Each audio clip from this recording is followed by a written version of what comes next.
And as Christmas approaches, the kitchen becomes a hive of industry, doesn't it? It's the most fascinating room in the house to the small fry, too, with its warmth and tantalizing odors. But for Mother, unless she's a good organizer, the hive of industry is apt to become a frenzied flurry with everything piling up and nothing going the way it should.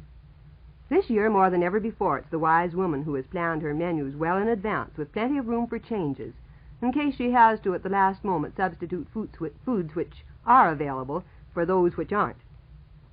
With the celebration of our 5th wartime Christmas, we're very fortunate indeed to have so many foods available. No, I was speaking to some people the other day who had recently arrived in Canada from England. They were astonished at the luxury of life here. So much food, so little regard for waste. They said it was like coming to a pre-war world.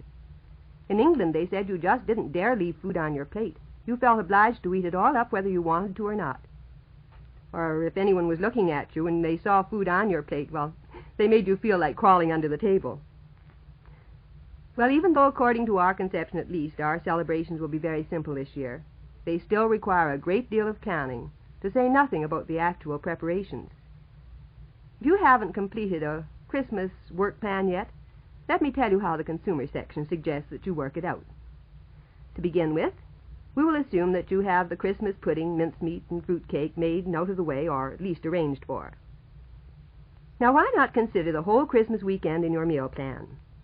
Choose those menus for which a great deal of advanced preparation can be made, and which are elastic enough to take care of any unexpected guests. A buffet-style supper Christmas Eve is ideal, and easy to arrange, with everyone helping himself. A pass-around fireside tea on Christmas evening is also easy on the hostess, and people usually don't require a substantial supper after a Christmas dinner. We've found that it helps considerably to take stock of your shelves, check your staples, and order anything you need a week before Christmas. That would be by next weekend, or at the latest, by the Tuesday before Christmas. It means one less thing to have to fuss about later on, and will avoid that maddening last-minute search for poultry seasoning or some other thing which seems to have vanished from the pantry shelf at the crucial moment. You will have probably also placed your turkey order, or your chicken or goose order, whatever it is you're serving for the main course, by next weekend, or will be doing so the first of the following week. Other things which can be crossed off the list early are cranberry jelly. You can make it, pour it into sterilized molds or glasses, and store it well covered in a cool place until needed.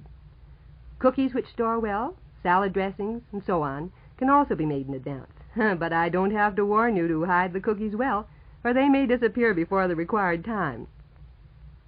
Here's an elastic sort of schedule for Christmas week. Monday should really find you with the details of your week and menus completed, your final shopping list made out, and everything under control. Tuesday, you might complete as much of the shopping as possible, leaving only the perishable foods to be picked up later in the week. Wednesday should see the last of the baking completed. Pastry for mincemeat, tarts, cheese straws, etc. can be prepared, wrapped well in wax paper, and stored in the refrigerator, ready to be rolled out and baked at a moment's notice. Thursday, the bread for the stuffing can be prepared. Friday, you can wash the salad greens, prepare the celery, make your carrot sticks, etc., and put them in the crisper in the refrigerator.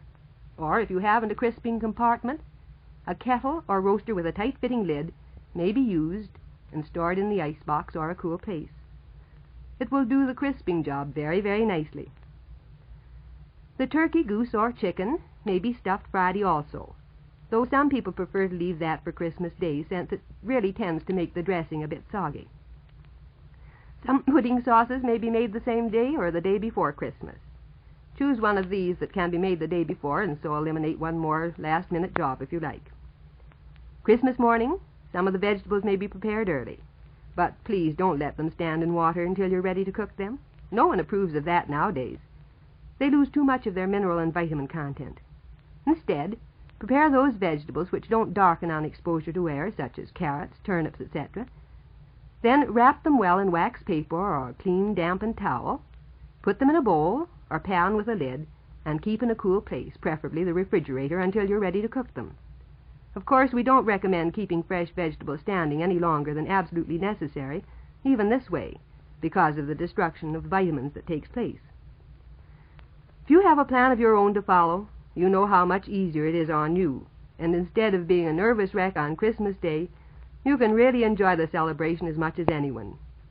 Well, good luck with your preparations, and good morning, everyone.